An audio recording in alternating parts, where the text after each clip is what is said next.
नमस्कार साथियों, आप सभी का बाल अधिकार चर्चा में स्वागत है। मैं विशाल। जैसा कि हमने प्रथम चरण की चर्चा में जेजे एक्ट के बारे में जाना, juvenile justice act care and protection 2015 के बारे में जाना, और जैसा कि प्रथम चरण में मैंने आपसे जिक्र किया था कि हम जुवेनाइल जस्टिस बोर्ड जिसका गठन सेक्शन 4 के तहत किया जाता है, उस पे हमने चर्चा की किस तरह से प्रधान मजिस्ट्रेट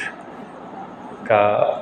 चयन होता है, किस तरह से सोशल वर्कर्स का चयन किया जाता है जिनका 7 साल का एक्सपीरियंस होता है बच्चों पे कार्य करने का। और आज हम बात करेंगे सेक्शन 10 की, apprehension of child alleged to be in conflict with law, विधि का उल्लंघन करने वाले अभिकथित बालक की गिरफ्तारी। गिरफ्तारी शब्द सेक्शन 10 में वर्णित है जुवेनाइल जस्टिस एक्ट के, और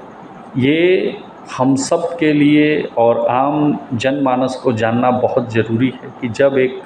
जुवेनाइल जो कन्फ्लिक्ट विथ लॉ होता है, मैं आप सभी को ये बताना चाहूँगा इस वीडियो के माध्यम से कि किसी भी स्थिति में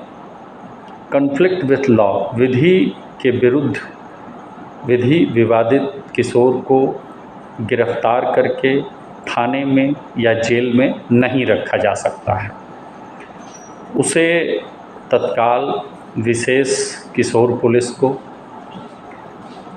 या जो अभिहित बाल कल्याण अधिकारी है उसके हवाले किया जाता है, और उनकी देखरेख में बच्चों को तत्काल 24 घंटे के अंतर्गत में, यात्रा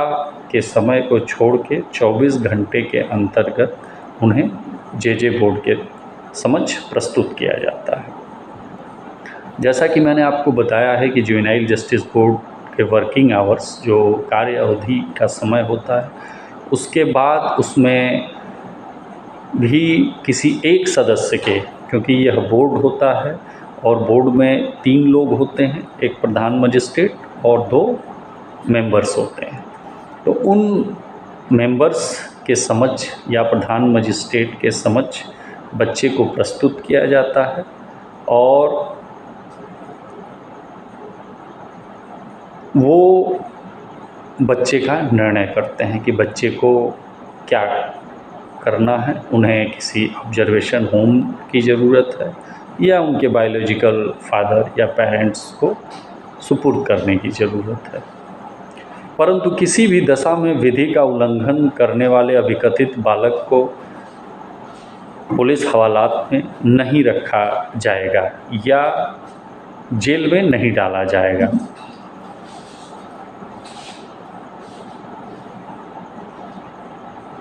अब आती है बात बेल की। जैसा कि मैंने आपको बताया था कि जुवेनाइल जस्टिस एक्ट के 112 सेक्शंस हैं, 112 अधिनियम हैं, उसमें से अधिनियम 12 सेक्शन 12 में bail to a person who is apparently a child, apparently a child means दृश्यमान रूप से बालक, a child alleged to be in conflict with law, ऐसे व्यक्ति की जमानत जो दृश्यमान रूप से विधि का उल्लंघन करने वाला अभिकथित बालक है, विधि का उल्लंघन करने वाला अभिकथित बालक है। जब कोई ऐसा व्यक्ति जो दृश्यमान रूप से एक बालक है, दृश्यमान रूप से एक बालक है, आप इस बात को समझ सकते हैं, और आम बोलचाल में ये भाषा अपने आप में, ये कानून में वर्णित है, जेजे एक्ट में वर्णित है कि दृश्यमान रूप से एक बालक है और जिसने अभिकथित जमानतीय या अजमानतीय अपराध किया है, पुलिस द्वारा गिरफ्तार या निरुद्ध किया जाता है या बोर्ड के समक्ष संजत होता है या लाया जाता है। तब दंड प्रक्रिया संहिता 1973, 1974 का 2 या तत्समय प्रवृत्ति किसी अन्य विधि में किसी बात के होते हुए भी ऐसे व्यक्ति को प्रतिव्यूह सहित या रहित जमानत पर छोड़ दिया जाएगा या उसे किसी परिवीक्षा अधिकारी के पर्यवेक्षाधीन या किसी उपयुक्त व्यक्ति की देखरेख के अधीन रखा जाएगा।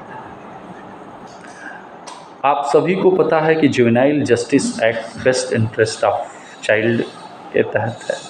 और बच्चे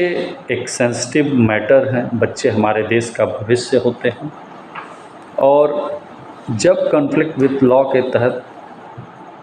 वो बच्चे बोर्ड के समक्ष आते हैं और सेक्शन 12 में बेल दी जाती है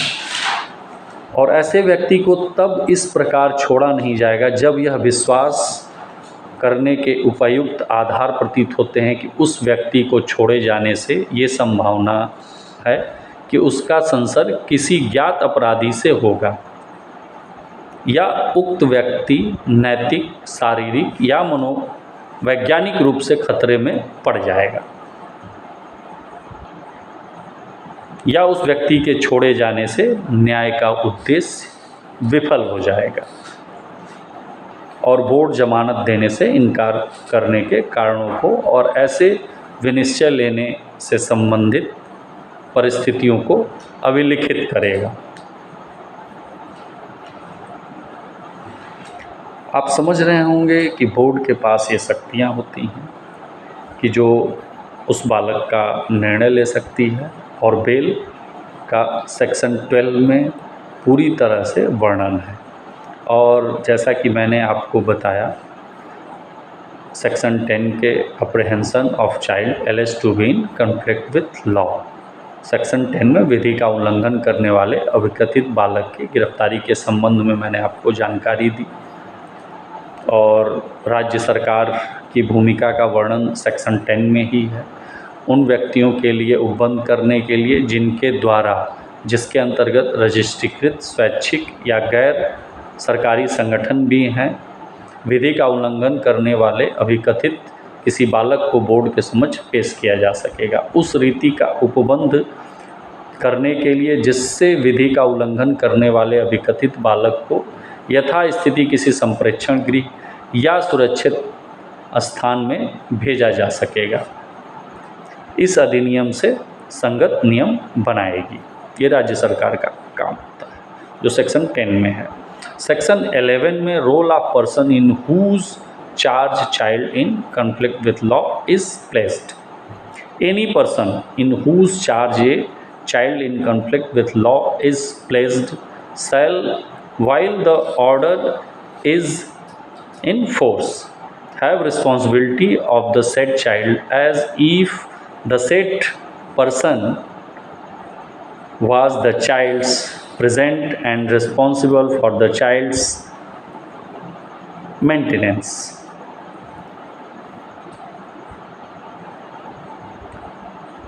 ऐसे व्यक्ति को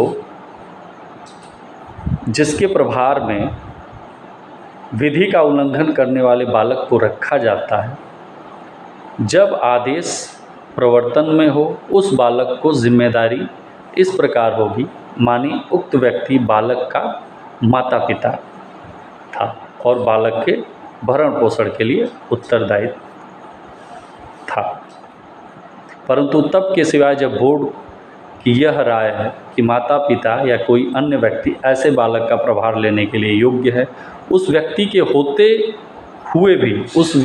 उक्त बालक को माता पिता या किसी अन्य व्यक्ति द्वारा दावा किया गया है, बालक बोर्ड द्वारा कथित अवधि के लिए ऐसे व्यक्ति के प्रभार में बना रहेगा। तो साथियों, जैसा कि मैं आपको बताता रहा हूँ कि एक्ट्स, चाहे हम अभी जो इन सेक्शंस की बात कर रहे हैं, सेक्शन 4, सेक्शन 10, सेक्शन 11, सेक्शन 12 और अमूमन हम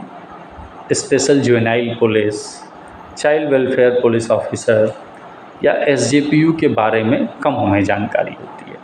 तो मैं हमेशा आप लोगों को ये बताना चाहूँगा कि आप लोग जब भी आपके गांव में, आपके क्षेत्र में किसी भी बच्चे के द्वारा कोई अपराध किया जाता है तो तत्काल हर ज़िले में जिला विधिक सेवा सर्विसेज अथॉरिटीज़ हैं, जो डिस्ट्रिक्ट लेवल की सर्विसेज अथॉरिटी होती हैं, जिला विधिक सेवा प्राधिकरण होता है और उस प्राधिकरण में एक सेक्रेटरी होते हैं जिन्हें सामुदायिक स्तर पे कार्य करना होता है। और वो सेक्रेटरी जो होते हैं वो तरह तरह की कानूनी सहायताओं पे, चाहे वो बच्चों के संबंध में हो चाहे कुछ भी, तो आप लोग अपने ज़िले के सेक्रेटरी से संपर्क कर सकते हैं। और वहाँ बच्चों की बेल के लिए वकील होते हैं जो बिल्कुल निःशुल्क बच्चों का केस लड़ते हैं। ये बहुत जगह, मैं ये बहुत ही इम्पॉर्टेंट पॉइंट है जो आज बताना चाहूँगा। और मैं अगर आपको अपने ये भारत के सभी ज़िलों में जिला विधिक सेवा प्राधिकरण मौजूद है जो आपके कचहरी और कोर्ट के ही परिसर में स्थित होता है, और सेक्रेटरी होते हैं, और डीएलएसए की जानकारी आपको जिला मजिस्ट्रेट के पास भी मिल जाएगी, आपको जिला प्रोबेशन अधिकारी डीपीओ के पास भी मिल जाएगी। तरह तरह से ये डिस्प्ले होती है और आप वहाँ जाके निःशुल्क अपने बच्चे के लिए वकील मांग सकते हैं और वो वकील साहब उस बच्चे के बेल के लिए खड़े होंगे। और यह मांग आप बोर्ड के समक्ष भी कर सकते हैं, बोर्ड के सदस्य के द्वारा कर सकते हैं और प्रधान मजिस्ट्रेट के द्वारा कर सकते हैं। साथियों, मैं हमेशा ये बात कहता रहा हूँ कि मैं ये सब बातें इसीलिए कर रहा हूँ कि मैं उत्तर प्रदेश के में जे बोर्ड सदस्य रहा हूँ। वहाँ मैंने पाया कि जिला विधिक सेवा प्राधिकरण से कभी कोई वकील नहीं आ पाए, और ये शायद इसलिए हो पाया कि इस बात का प्रचार प्रसार या जानकारी लोगों में नहीं है। तो मैं आप सभी से बताना चाहूँगा कि आपको यह जानकारी होनी चाहिए और आप अपने जिला विधिक सेवा प्राधिकरण से संपर्क कर सकते हैं और बेल के लिए अपील कर सकते हैं। और अमूमन बच्चों के मामलों में बेल बहुत ही आसानी से बेस्ट इंटरेस्ट ऑफ चाइल्ड को देखते हुए बोर्ड के द्वारा बेल दे दिया जाता है, जब तक कि अगर अपराध की प्रवृत्ति जघन्य ना हो। और बच्चे से किसी भी तरह की ज़ोर ज़बरदस्ती, बच्चे को कभी हथकड़ी नहीं लगाया जा सकता है या उन्हें रस्सी में नहीं बांधा जा सकता है। जैसा कि मैं बता चुका हूँ कि किसी भी दशा में उन्हें थाने में नहीं रखा जा सकता है या जेल में नहीं रखा जा सकता है। तो यह इन अधिकारों को और इन बातों को कानून के तहत, जे एक्ट के तहत हमें जानना होगा और अपने आसपास बताना होगा। साथियों, आज दूसरे चरण में मैं इन्हीं बातों के साथ अपनी बात को समाप्त करूंगा, और आपके द्वारा कुछ सवाल आए हैं जिन पे हम चर्चा करेंगे, और मुझे उम्मीद है कि ये जानकारी आपके काम आएगी और आप लोग मुझसे जुड़ सकते हैं और मेरे चैनल के माध्यम से जे एक्ट के संबंध में, बोर्ड के संबंध में, चाइल्ड वेलफेयर कमेटीज़ के संबंध में, पास्को एक्ट के संबंध में जानकारी ले सकते हैं। मैं पूरी कोशिश करूंगा आपको जानकारी देने की, और कहीं भी किसी भारत के ज़िले में आप लोगों को वकील मिलने में कोई समस्या हो रही हो तो मैं आपको मुफ्त में फ्री लीगल एड जो जिला विधिक सेवा प्राधिकरण है उनके माध्यम से मुफ्त कानूनी सहायता दिलवा सकता हूँ। बहुत बहुत धन्यवाद, और हम पुनः आपसे तीसरे एपिसोड में मिलेंगे। आप सभी का बहुत धन्यवाद, हमसे जुड़े रहिए और जल्द हम मिलते हैं। नमस्कार।